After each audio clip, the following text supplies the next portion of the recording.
चुनाव लड़ने पर अड़े कैसरगंज सांसद, भाजपा के लिए बढ़ाई मुश्किलें। उत्तर प्रदेश की 12 बची हुई लोकसभा सीटों पर प्रत्याशियों की घोषणा भारतीय जनता पार्टी रामनवमी यानी 17 अप्रैल के बाद कर सकती है। दरअसल कुछ मीडिया रिपोर्ट्स में दावा किया गया कि बीजेपी की यह लिस्ट कैसरगंज के बीजेपी सांसद ब्रजभूषण शरण सिंह की वजह से अटकी हुई है। रिपोर्ट्स के मुताबिक ब्रजभूषण इस सीट से चुनाव लड़ने पर पूरी तरह से अड़े हुए हैं। पार्टी लीडरशिप महिला पहलवानों वाले विवाद की वजह से चाहती है कि ब्रजभूषण की जगह उनके परिवार का कोई सदस्य या फिर कोई नजदीकी चुनाव लड़े।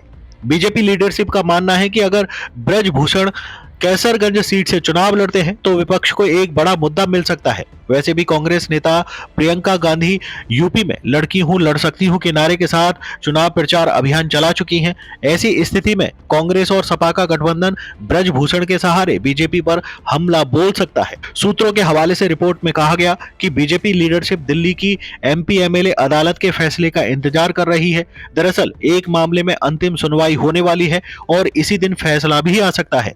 माना जा रहा है कि इसी फैसले के बाद बीजेपी की अंतिम लिस्ट भी आ सकती है। रिपोर्ट्स के मुताबिक लीडरशिप इस वक्त ब्रजभूषण के बेटे या पत्नी को चुनाव टिकट देने के लिए राजी है, लेकिन ब्रजभूषण को चुनाव नहीं लड़ाना चाहती है। विवादों से नाता रखने वाले ब्रजभूषण की गिनती ऐसे नेताओं में होती है जिनकी अपने क्षेत्र में जमीनी पकड़ मजबूत मानी जाती है। यही कारण है कि बीजेपी लीडरशिप से वह अपनी दावेदारी पर अड़े हुए हैं। ब्रजभूषण अब तक 6 बार सांसद रह चुके हैं। इनमें 5 बार बीजेपी के टिकट से तो 1 बार समाजवादी पार्टी के टिकट से।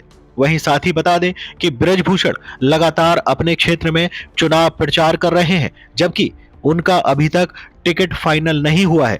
लेकिन इसके बावजूद भी वे चुनाव प्रचार करे जा रहे हैं। यहां तक कि वो अपने एक्स हैंडल पर चुनाव प्रचार की तस्वीरें वायरल कर रहे हैं। साथ ही प्रधानमंत्री मोदी की सभाओं और चुनाव प्रचार को भी शेयर कर रहे हैं। अब देखना यह होगा कि बीजेपी ब्रजभूषण को टिकट देती है या नहीं, ये तो आने वाला वक्त बताएगा।